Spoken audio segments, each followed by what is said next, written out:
I'm Gleaves Whitney. This is a continuation of my video essay, The Joy of the Liberal Arts in a Pandemic and Beyond. Chapter 4, Loving Science, Logic, and the Laws of Thought. There are two quotations I like to share with students. The first is, everyone is entitled to his own opinion, but not to his own facts. That's from Daniel Patrick Moynihan. The second is, when the facts change, I change my mind. What do you do, sir? That's from John Maynard Keynes. The U.S. scientific community leads the world in research.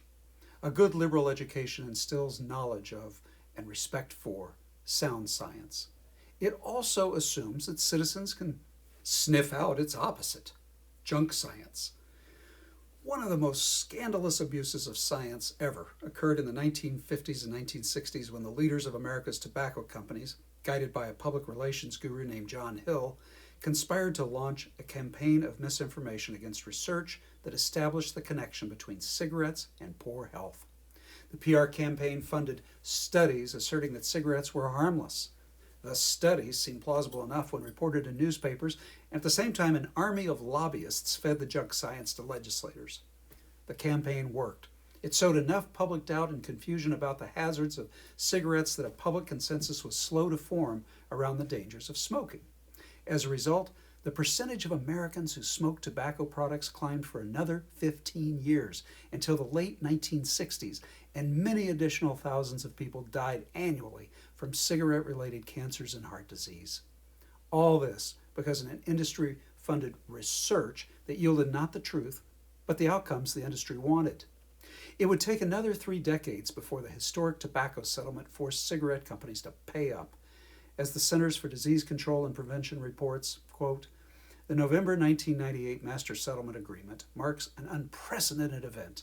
Although admitting no wrongdoing, the tobacco companies signed an agreement with the attorneys general of 46 states. This agreement settled lawsuits totaling $206 billion.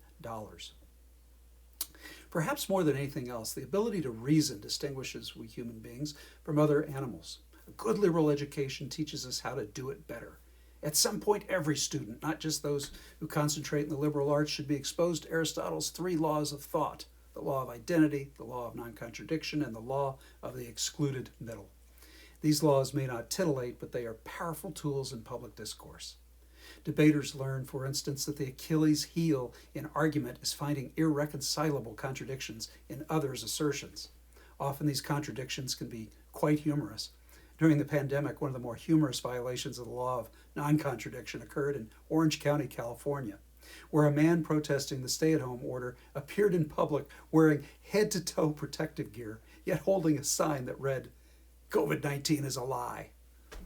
At the very least, the liberal arts can give both sides of a controversy some common ground rules to raise the quality of debate.